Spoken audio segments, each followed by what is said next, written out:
Good afternoon. I'm Mark Allen with Gaber.io, and I'm here today with Don Bahlman, the CEO and co-founder of iOpen Innovations. Good afternoon, Don. How you Hey, doing? I'm doing well, Mark. How are you doing?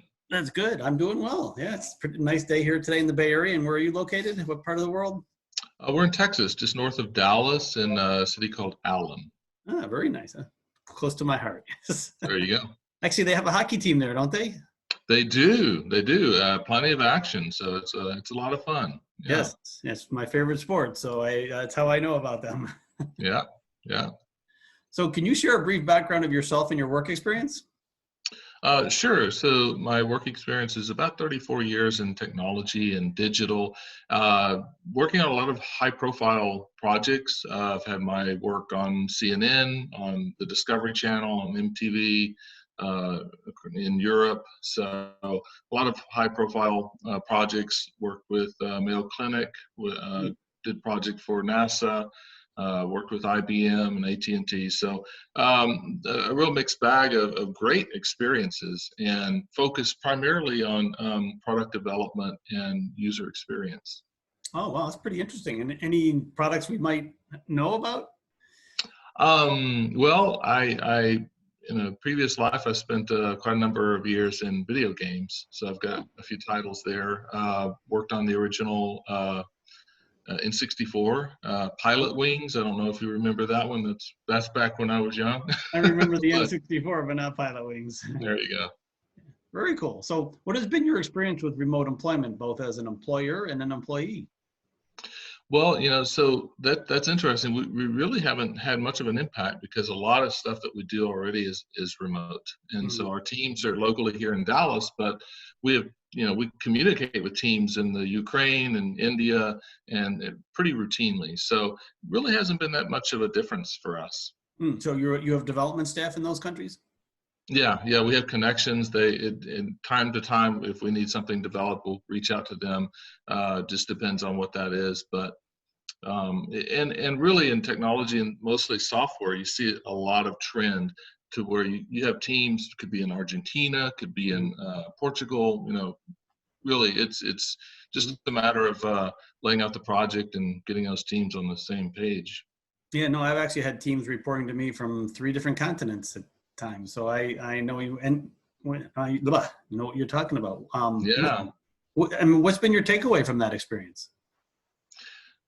Just recently, In general.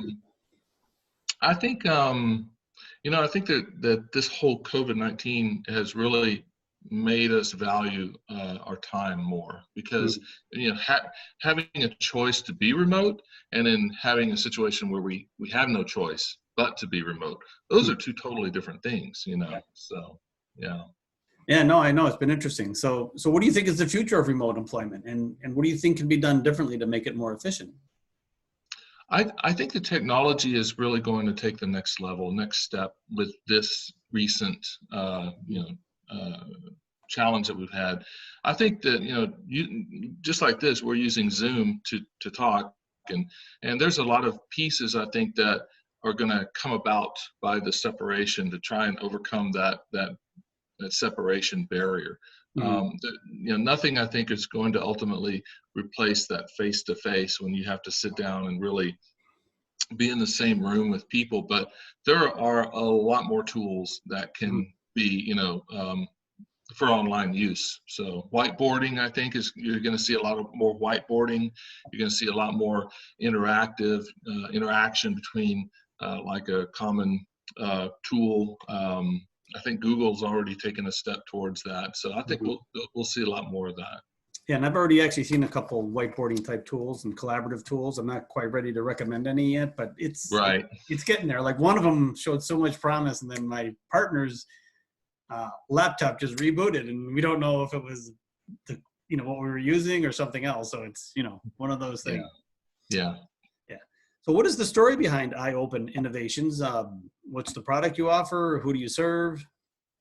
Yeah, so we started in 2016 with the idea we wanted to build smart rooms for hotels and automation, tap something or use a voice command to open, close blinds and curtains. And along the way, late 2018, we literally had our Y walk into our office, and the, she was at the time our neighbor, and she's a ER surgeon. And she's like, well, you know, when I stay in hotels and I'm subbing for different hospitals around the country, I just want to know when I open the door to my hotel that I'm safe. Mm-hmm. And that kind of hit us, you know, that kind of T-boned us. And we started to take a step back and look at that. And we explored it and found that this is a real huge need that goes mostly unexplored. Women in general, business travelers, they're in an unfamiliar place. Hotel is safe, but you know, if you've never been there, if you don't own it, if it's not your condo or your Mm-hmm. home, you really don't know. Mm-hmm. And so we started exploring this. And so what we pivoted in 2019, and we started to create a product called Safe State 365.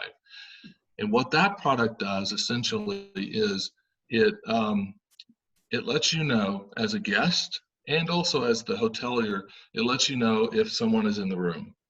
Simple as that. But that goes a long way. It has implications to housekeeping. Mm-hmm. So when housekeeping comes for their rounds and they knock on the door, they know, is someone inside, so they can wait. They don't do what always happens to me, which is knock and then open the door. And you know, most times in an inconvenient place. And, you know, it's just like, you know, give me 2 minutes. But you know, it helps with that. It helps with sustainability. If you know that no one is in their hotel room, yet they have their AC cranked up all the way, Mm-hmm. you know, you can adjust for that, and the hotel can save a lot of their operating costs. Mm-hmm. And ultimately, that goes back into the energy grid and helps us all, right? Mm-hmm. So, but the most exciting thing that we found is the first responder aspect to this. We found that, you know, in a situation, I was actually in the situation last year in another country. First responders came to the hotel. They needed everybody to come down to the lobby. I can tell you for a fact, not everyone got out of the room. A lot of people stayed there. And from that experience, we found that's a common issue. So we've showing the ability to show first responders the rooms that still have people inside. They can act quickly, and they can act with assurance to get those people out. This is an emergency, you know, maybe there's a gas leak or something like that. Could be anything. So that's a pretty powerful application that we're working with. It's based on IoT, and we'll do some first launch this summer.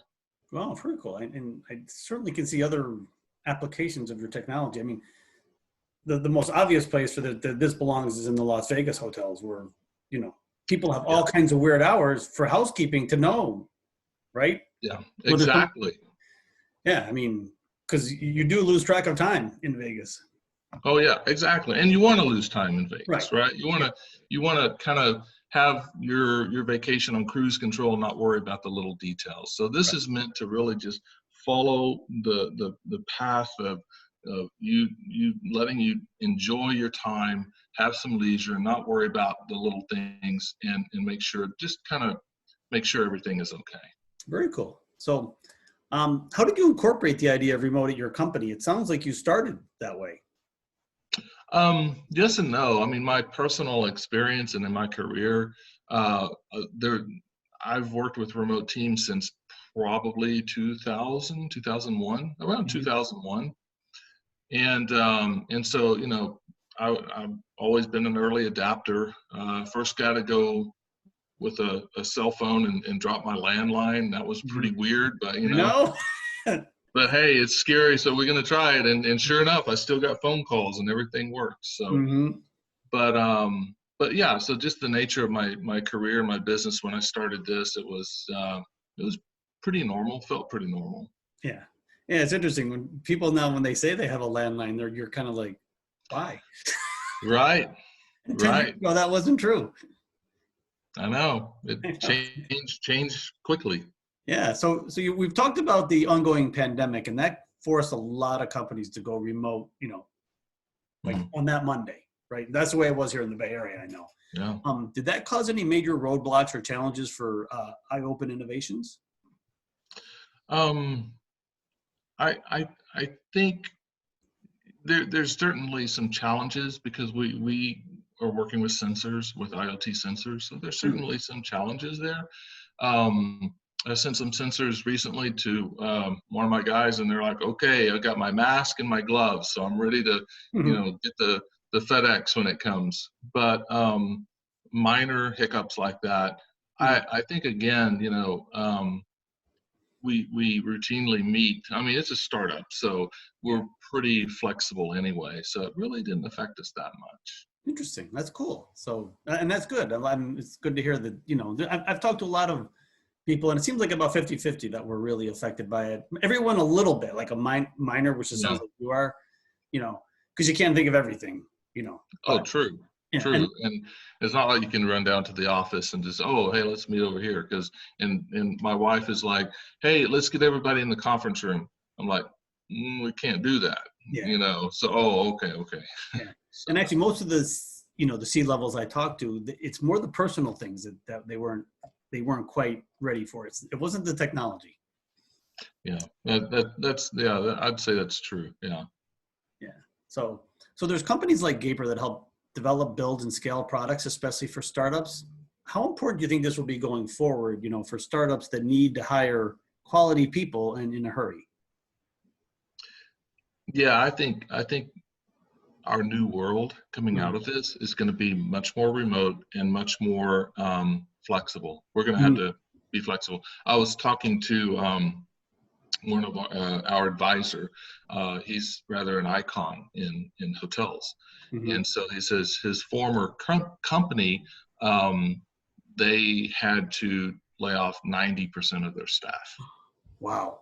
And that's devastating. I mean, how do you recover from that? And this is a big question right now in our market, our customers and our potential customers in hotels. How do you recover from something like this if your whole business model is based on people interacting and coming together? How do you Mhm. recover? And there's certain steps being looked at right now. But I think as a result, we're going to have to be much more flexible, much more, larger companies I see are going to have to be much more open to remote working, working from home, and really that filling those positions, they're just going to have to move much faster Yeah. and be more flexible. So No, I I, think it's going to be a good thing ultimately. I think in the long run, I think there's going to be, usually things like this take a couple years to really work through the kinks, but Mm, eventually, what was it? 14 years ago, we didn't have iPhones. right. And Right. now I literally don't know anybody that doesn't have one. And once upon a time, I could remember telephone numbers. Now I can't remember. I I remember know. my wife's and mine, and that's about it. Yeah, But I know. And I've got then, hundreds of them on my phone. yeah, and I used to remember directions, and now I just don't even think about it anymore. I just, wherever Yeah. Siri tells me to go, that's where I go. Well, and see, this is a good point that you bring up because it's not just directions, but you want to know traffic. Is there a wreck ahead, and it's going to reroute you so you can get there a little faster. Right. So it's there's some alternate benefits coming into this as well. So Yes, certainly. Well, Don, this has been a great talk today. I think you've got a really cool product. They're really interesting, and I hope the next time I go to Vegas, I take advantage of your product. thank you. I really appreciate that. We are in the process of talking to some hotels in Vegas right now, so well, we'll well, try to make that happen for you well, good luck with that. And I want to thank you for for your sure. time today. Thank you. All right. Good night. Thanks.